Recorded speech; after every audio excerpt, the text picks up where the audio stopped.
Hey parents, how would you like a show that makes bedtime, bath time, mealtime, and break time more fun for your kids? Then check out Who Smarted, the podcast that turns everyday moments into awesome learning adventures for kids aged 7 to 11 and grown-ups too. But don't just take my word for it. Here's what Mom Jenny says. I love Who Smarted because it makes learning fun for my kids. And I love it too. We listen together on car rides, and it sparks the best conversations. It's the perfect way to make the most of our time in the car and connect as a family. Who Smarted is the podcast my kids ask for every single car ride. With fun, fast-paced episodes on science, history, and so much more, Who Smarted makes learning exciting for the whole family. We invite you to listen now for free wherever you get your podcasts. That's Who Smarted, wherever you get your podcasts. Who Smarted? You can let them have that hungry reaction. You do not have to solve the hungry reaction. They might be bawling on the floor. They might be totally disagreeable. And all you have to be concerned about is the let me reaction. How are you going to respond when that happens? Welcome to the No Guilt Mom podcast. I'm your host, Joanne Crone, joined here by the lovely Brie Tucker. Why? Hello, Brie. How are you? I'm dancing in my head to I don't know that song. What song is that? I can't remember what it is either. I think it's Land of a Thousand Dances, maybe? I have never even heard that title. Have you ever heard this title that Brie is singing? Like, I have never heard it. Oh, okay. I recognize that. That's like the Rocky theme. No. Okay. I'm really bad at this.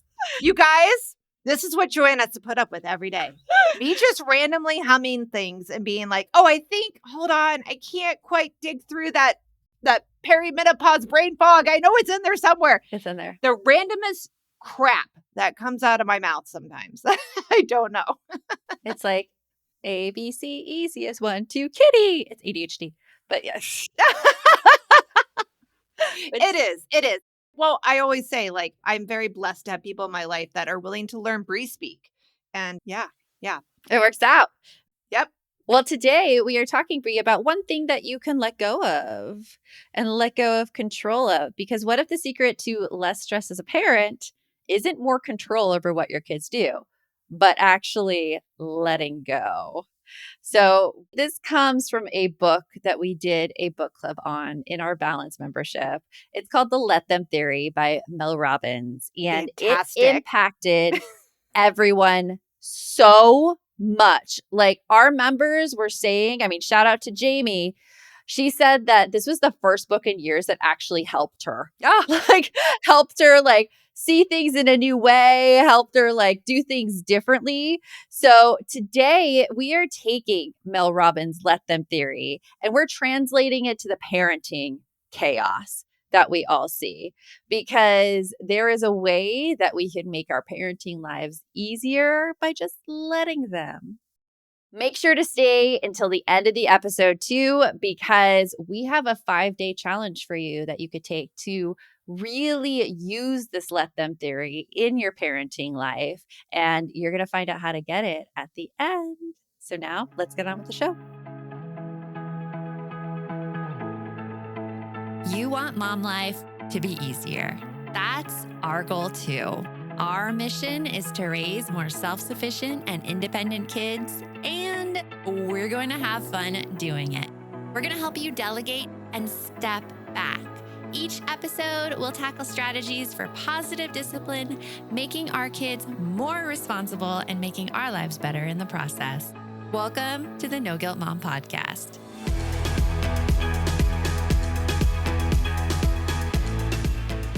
So, Brie, I have to tell you, when I heard of this book from Mel Robbins, The Let Them Theory, I saw it actually, Oprah was talking about it. And I'm like, oh my gosh, Oprah's talking about Mel Robbins. That's cool. I never see Oprah anymore. Yeah. I miss her. She's not coming up on my stuff. I need to check that out more then. Well, she came up on mine. Maybe I was actually looking at Mel Robbins' Instagram feed and I saw Oprah. But this Let Them Theory, I got the book and I started reading it. And I'm like, my gosh, this is a genius way to think about things, because I am a people pleaser. You're a people pleaser. Mhm. We like to make people happy, as we actually discussed in another episode, how you said like your dream is not to have anyone argue with you and just be happy Yeah. with everything you Uh-huh. pick. Yeah. Yeah. So this theory kind of goes along with it. And what the let them theory is, and I highly recommend you go get Mel Robbins' book for this because she goes into all the intricacies and nuances of it. But Speaking of which, Mel, if you're listening, please come on the podcast. We'd love to have you here to discuss please it. come on the podcast. We Yes. want to talk about this. Yes. So let them is really, you're thinking about situations where you want things to go a certain way, or you want somebody to react in a certain way, and you don't exactly have control over that. So I'll give you an example. My sister was texting me, and her daughter's birthday, her first birthday, is coming up. And the birthday's on May 3rd. And she's like, "Are you available May 3rd?" Bree immediately knows where I'm going. I'm like, Oh, wah, wah. "Are you available May 3rd to come to her first birthday party?" And I was like, "No, I'm not available May 3rd because I'll be at the No Guilt Mom retreat in Cancun." Yeah. And she gave me like a sad face. And before I read the let them theory, I would have like done so much back explaining and so many things that would probably like make the situation worse. For instance, my first inclination, Brie, was to be like, "Oh, but it's okay. I'll come down another time, or I'll do this, or I'll do that." I would have immediately tried to fix the situation. But because of this sad response, I immediately thought of, okay, let them. Let her have her feelings. She Mhm. is totally good with these feelings that she's having. I'm going to let her have them. And then the second part of let them is let me. Then I decide how I react and I show up in the situation. Mhm. And what I did is like, I know I am so, so sorry. We scheduled this before she was born. I promise in like, we will not miss another one of her birthdays ever. Like, I will be available. I will not schedule another retreat on it. And she hasn't gotten back to me yet. That was yesterday. But again, let them have her feeling. Let them have her feelings. It is all good. She might not even feel like there's a response needed to that, even. That's true. She That's might be true. like, okay, I hear ya. Yeah. And it doesn't want to put more sadness on you about it. Like, you never know, like, why people don't. I'm the queen of making up stories in my head about why people don't answer me. Oh, man, the stories I can come up with, they go off the rails very quickly, very quickly. Yeah. But let's apply this to parenting because we know we want our kids to be happy. I mean, one of the Hallmark cards that pisses me off to no end is saying, like, you could tell a great mom by her happy kids. And I'm like, false. That is false right there. That is lying because you know that kids aren't happy with a lot of decisions that we have to make as parents, decisions we make for the good of ourselves, the decisions we make for the good of the kids. And so when we think about this in terms of let them theory, there are so many ways that this applies to kid scenarios. For instance, when your kid is asking you for a snack or to go somewhere with them. Yes, you have the time to go get the snack with them. Yes, you have the money to get the snack with them. Do you want to get the snack with them? No, you don't want to get the snack with them. Yep. And so this is allowing you to be like, you know what? I don't want to get this. I'm going to stay right here. And then you let them have their feelings. Okay, Joanne, were you in my house last week? Because this exact scenario of, Mom, I want to go get a drink from Swig, but I don't want to drive by myself. And I'm like, you mean the one that's like a quarter mile from our house? Mhm. Yeah. Can you just come with me? No, but you're not doing anything. I'm recovering from a back injury. And so then she sat there and whined and was very upset about it. Mhm. But I was just like holding my ground. So, yeah, you were in my house. How did you? I didn't even tell you about that happening. I tell you a lot. I got it from my kids because we were coming back from our trip and my daughter wanted to go get snacks and I was just wanted to sit down. Yeah. She's like, "Why would you come get snacks with me? Don't you want to be with me? You know, I'm going to be moving out soon. Don't you want to do?" I mean, kids do all of this stuff when you try to stand firm in your decisions. And I was just like, "Nope, I'm sitting here." And I let her have her feelings. Yep. But At the same time, I controlled how I showed up in the situation, because here's like the geniusness of all that. I got to the point where I hated apologizing for my own behavior. Yeah. Like, Yeah. where like you get so emotionally wrapped up, you say things that you would definitely not have said if the emotions hadn't been involved, if you hadn't gotten like so invested in trying to get the other person to understand where you're coming from and either forgiving you or saying it's okay, that you act in a way that you didn't mean to act. And I was doing that, and I didn't like it. I don't like apologizing for behavior that I think I should have some control over. Now, no one's perfect. Well, I think also with you, I feel like you're also cognizant of how that plays out to your kids. Yeah. Right? Between the two of us, I am the queen of apologies, right? I apologize for breathing sometimes too loud. Like, I don't know. It's a bad habit I'm trying to break. One day when I do, I'll buy myself a new purse. But that's an inside joke between us. But I think it's really important, though, for our kids to hear that, because the more that they see and hear us apologizing, the more they internalize, okay, that's how it's supposed to happen. And we're possibly even giving them the idea that, as a woman, we need to apologize for things. Mm-hmm. And so they might start to expect that from other women. And if they are a woman themselves, like your daughter, they might start thinking, yeah, I'm supposed to apologize whenever I make other people unhappy. Yes. And we don't want that. We don't want that because it sucks. It does. Like we suck. just said, it makes you feel like crap. Mm-hmm. And you feel like you have no control over your life either, because like your actions are totally based on other people's emotional reactions. And that's like horrible. That's anxiety inducing all on its own. So when we let our kids have their own reactions, we are helping ourselves as parents show up as the parents that we want to be. Now, you might be thinking, isn't it our job kind of to control our kids and make sure like they have the reactions that are appropriate in society? Well, we're going to get into that right after this. I think I just won my taxes. Yeah? I just switched to H&R Block in about 1 minute. All I had to do was drag and drop last year's return into H&R Block, and bam, my information is automatically there. So I don't have to go digging around for all my old papers to switch? Nope. Sounds like we just leveled up our tax game. Switching to H&R Block is easy. Just drag and drop your last return. It's better with Block. Acura's all-new ADX, a compact SUV that isn't just built for one thing. It's precision-crafted for everything. To escape the grind with available all-wheel drive. To go with your flow with available Google built-in. Hey Google, turn it up. Okay, turning up the volume.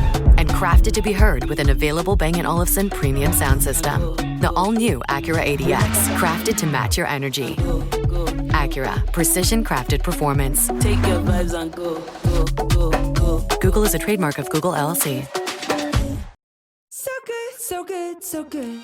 New markdowns up to 70% off are at Nordstrom Rack stores now. Fresh kicks, spring tops, new dresses. There's always a score. I mean, the denim section is unreal.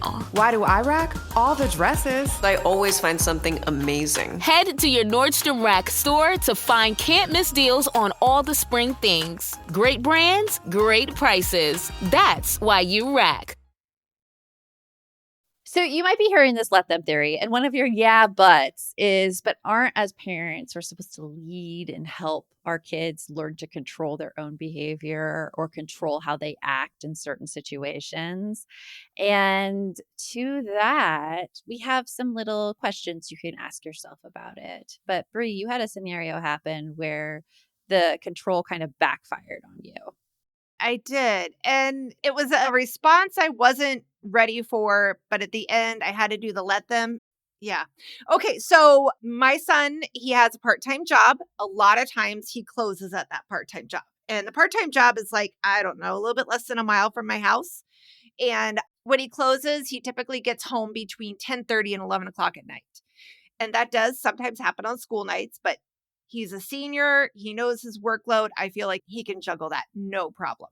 I get that. So he was working till close. And I normally try to stay up till he gets home just because I like to know all my ducklings are in the pond, whatever you want to call it. Right. Yeah. And it's like 10:45 and I'm like, oh my gosh, has he even left work yet? So I opened the Life 360. That little snot-nosed punk was like 2 miles away at a Chick-fil-A. Like, what? What? What are you doing? What? And so, like, I text him and I'm like, yo, dude, when do you think you're getting out of work? Trying to pretend like I wasn't spying on him and knew exactly where the heck he was. Yeah. And I he's do like, that too. right? And he's like, oh, well, I had to take somebody home. So I'm taking them home and then I'll be there. And I went, oh, they live at Chick-fil-A? No response. There goes your cover, Bree. There goes Well, it. I wanted him to know that I knew. You're not pulling anything over my eyes here, mister.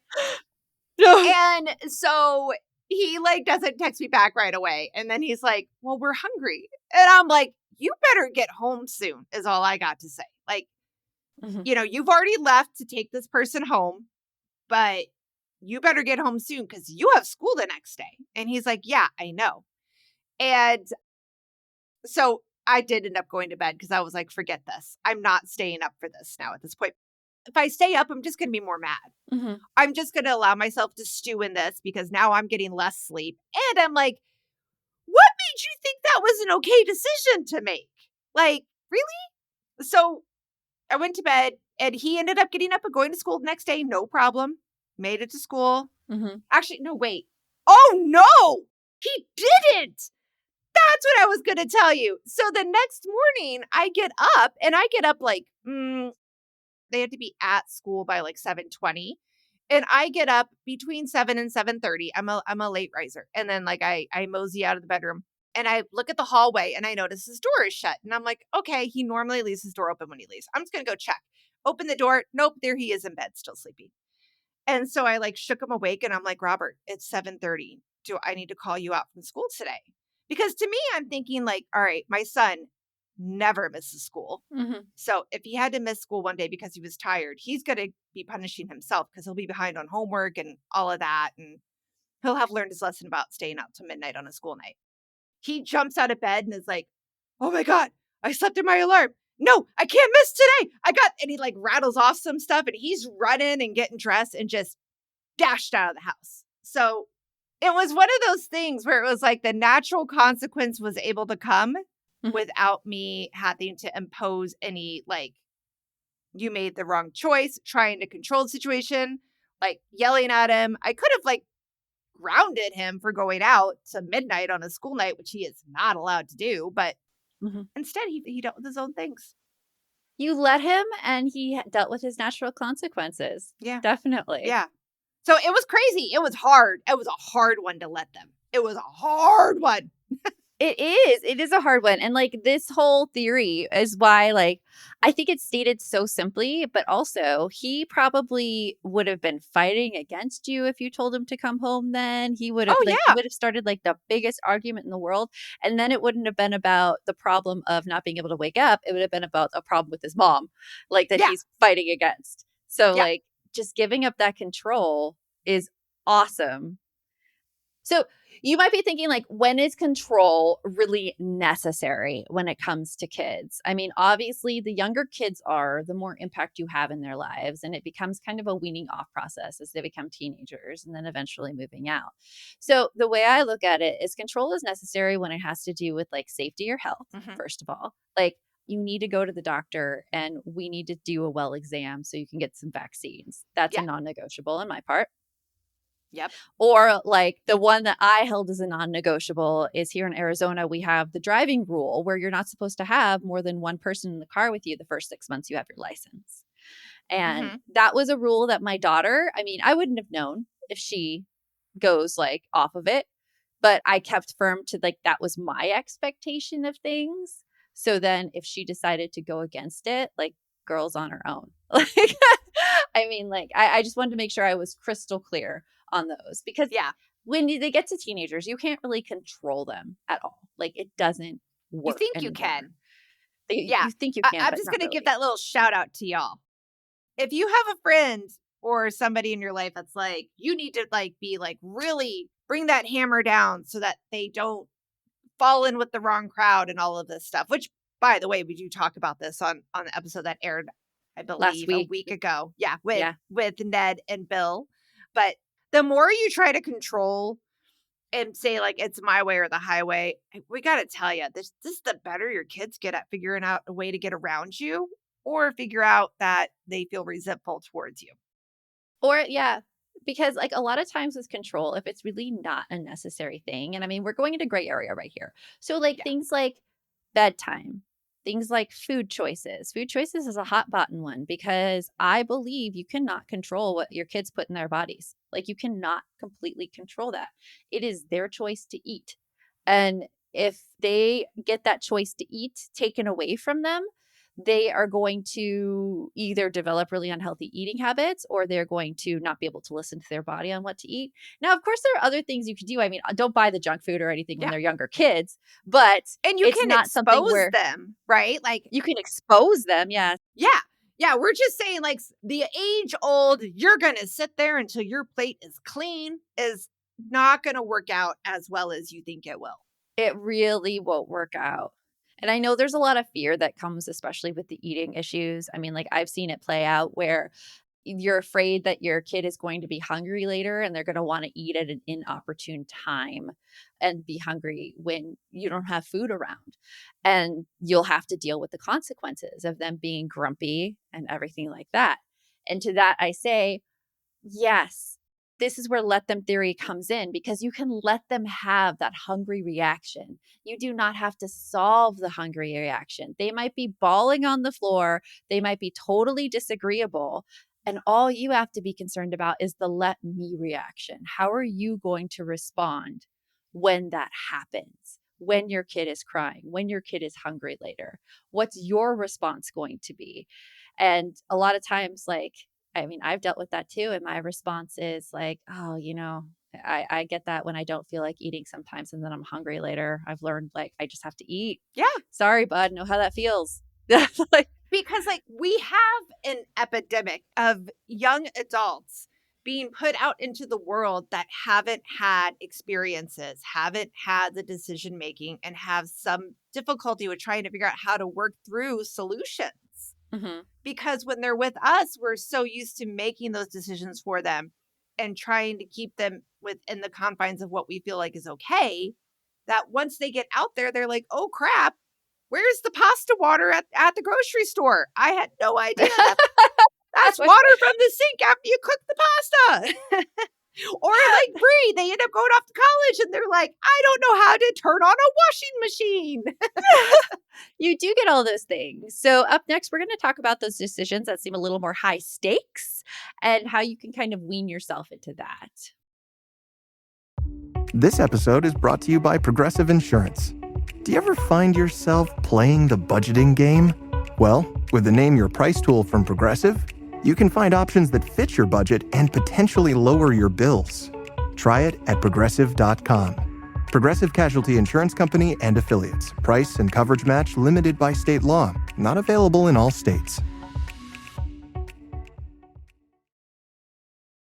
So sometimes this let them theory might seem really, really scary when it comes to kids. We get into these whole like, oh my gosh, well, if I let them do this, then this will happen. And then this will happen. It becomes this big snowball, coming bigger and bigger and bigger. Oh, you mean like someone who jumps to step 20 when there's a problem? Yes. That's Brie, by the way. That's our code thing for Brie is overthinking things. Step 20. Well, it's an easy habit to get into, especially with our kids, in terms of huge decisions like where they're going to go to college or what they're going to do after graduation or what grades they have to get now. Like those could really seem like they impact kids in a huge, huge way, which is why finding ways to let them do stuff and make mistakes on their own is so important. My daughter just recently, she drove down to Tucson with a friend to attend this event. I love this. I love this story. And this event, it was the Bernie Sanders AOC rally. And this event, I know from our previous experience, from hearing you attend these events, like they are packed. Uh-huh. You usually have to get there like 6 or 8 hours ahead of time, like some crazy amount of time to even. And just because you have a ticket doesn't mean, just right? because you have a ticket doesn't mean you get in. So I was talking with her about this the day before, and she's like, Mom, we have a plan. My friend's going to pick me up at this time, and then we're going to go down there, and we'll be there just in time for it. And I'm like, okay. Because it was one of those where it popped in my head. I'm like, I need to let her. I know how this is going to play out. Yeah. But I need to let her. Because also, there is the off chance that it does not play out the way I think it will. Yeah. Which I have been proven wrong. Right. On occasion. Yes. And that's hard with a teen. They don't let that go. Yeah. It's really hard. They don't let that go. I think that even makes let them easier because teens don't let them go and will remind you of your mistakes all the time. And so you're like, fine, you want to do this? Let's do this. So she went down to Tucson and she's texting me from down there and she's like, so we're not going to get into this.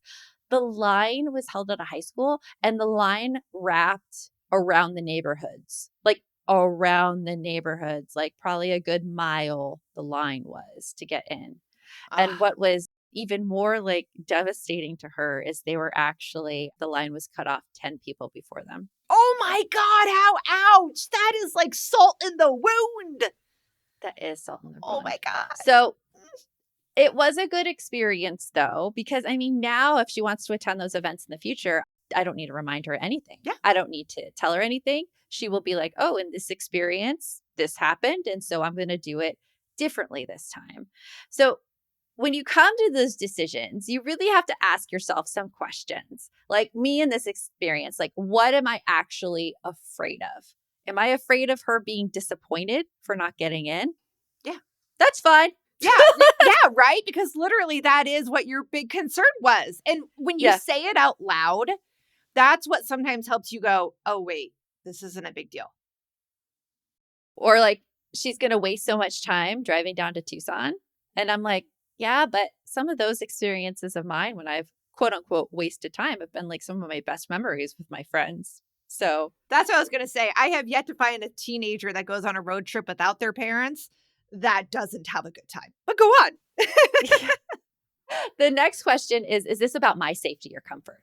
Yeah. Because a lot of it was because I had this thing about her getting on that I-10 with another teenage driver and like getting in an accident.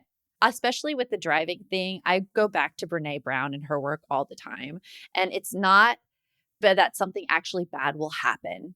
That is not like the fear. The fear is that I am vulnerable. I love this child so much. And in this situation, I am vulnerable. And sometimes that really, really helps me when it is about my safety or comfort, just letting me know where those feelings are coming from. Yeah. I think that's huge. Yeah. And then another thing is, what lesson do I want them to learn in this? Like, obviously, sometimes we try to jump in and control because we know the lessons already. We have learned them well, but our kids haven't yet. So sometimes we need to let them learn it by themselves. And my dad used to call that learning by the school of hard knocks. Oh, but I think that's a great teacher, the school of hard knocks. Yeah. It's one of the best. No, I 100% agree because I think it comes back to what I had mentioned earlier. If we don't let them have these lessons while they're here with us and we can help pick up the pieces, we can help them work through their feelings, then they're going to be out there learning these lessons on their own or too afraid to learn them because they realize that they don't have a safety net when they're out on their own. So exactly. It's the best time to learn them is when we're still around and we can help. Yeah. And then the final question is something that we talk a lot about here is what relationship do I want to build with my kids? Mm-hmm. Do I want to be always the one dictating what they do? Or do I want to be kind of that guide on the side, that advisor that they come to when they're in really hard situations? And I would say I always want to be the guide on the side because having to dictate what to do all the time, that's exhausting. It is. I was going to say that. I'm like, okay, listen, the last thing you want is your kid calling you all the time for advice on every little decision that they're making.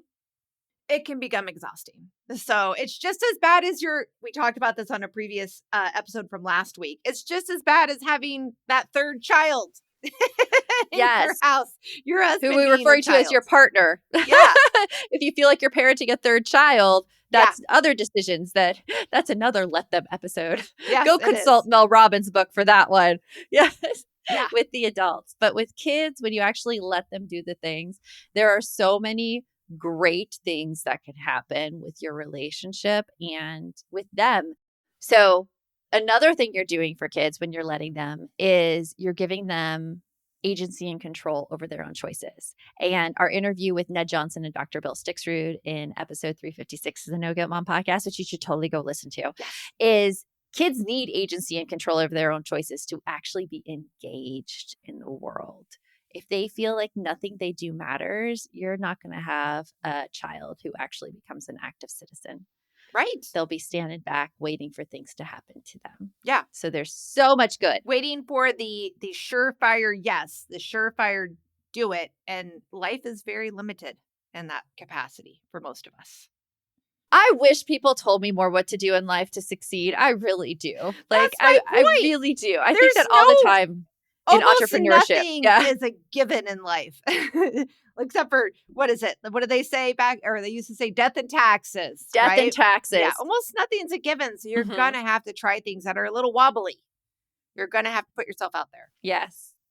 Yes. So we hope you take this let them theory and see how you can apply it to your own parenting. And we have a little thing that we can help you out with it. We have a 5-day challenge for you, which you can get from us if you go to our Instagram, No Guilt Mom, and DM the word challenge. We will send you the steps of 5 things, one for each day, that you can let go of in regards to your parenting. And then you're going to look to see how it affected your stress level. So this is a really concrete in data activity that you could do that is going to have huge impact on your stress. Immediate impact. Yes. I like that. Immediate impact on your stress levels and also your relationship with your kids, because your kids are going to surprise you. Mine surprise me all the time with the things that they do when I just let them. One, though, little caveat is that there's some communication issues that will happen. Yeah. And that's okay. That is par for the course. Yeah. What is happening in my house is my kids don't tell me when they leave the house. And my son's 11, so he needs to tell me when he leaves the house. We've been having an issue with that too, only with my son. Mhm. And I did tell him one day, I'm like, okay, I'm making this crystal clear to you. You have to check in with me before you leave. And I'm not asking for you to tell me your exact plans, because I appreciate the fact that you're going out with your friends for pizza and you guys are going to hang and you're not sure where you're going to end up next. That's cool. And he shares his location on his iPhone, and I have the Life 360. So he knows that I know that he's not going anywhere. But yes, it's crazy how we feel like, and it's interesting because when you say it to your kids, I don't know if yours do the same thing, but mine are it's not necessarily that I'm trying to hide from you. I just know that you can find me on Life 360s or whatever. So why do I need to tell you? That's what they think. Yeah. Yeah. And you're like, you just want the personal interaction. You just want to see I'm going to them. let you know my expectation. My expectation is I don't want to have to pull out my phone to figure out where you are. Yeah. I just don't. Absolutely. I don't think that's not healthy. It's not healthy. So we can't wait to hear how you do on this Let Them 5-day challenge with your kids. And until next time, remember, the best mom's a happy mom. Take care of you. We'll talk to you later. Thanks for stopping by. If you'd like to support the show further, you can share episodes with your loved ones, leave a positive review, or follow us on social media at No Guilt Mom. You can also show your love by visiting our amazing podcast sponsors. We have a link in the show notes. Well, I'll be a hitchhiker in an Easter Bunny costume. Hop in. Where you headed? BJ's Wholesale Club to do my Easter shopping. I have so many baskets to fill. That costume is so lifelike. There's not even a zipper. Oh, there's BJ's. I can hop out here. Look at him go. Get a $15 digital coupon when you spend $150 on practically anything in one transaction through April 20th. Coupon will appear in your digital gallery on April 24th. Terms apply. Go to bjs.com/Easter coupon for details. BJ's. Absurdly simple savings.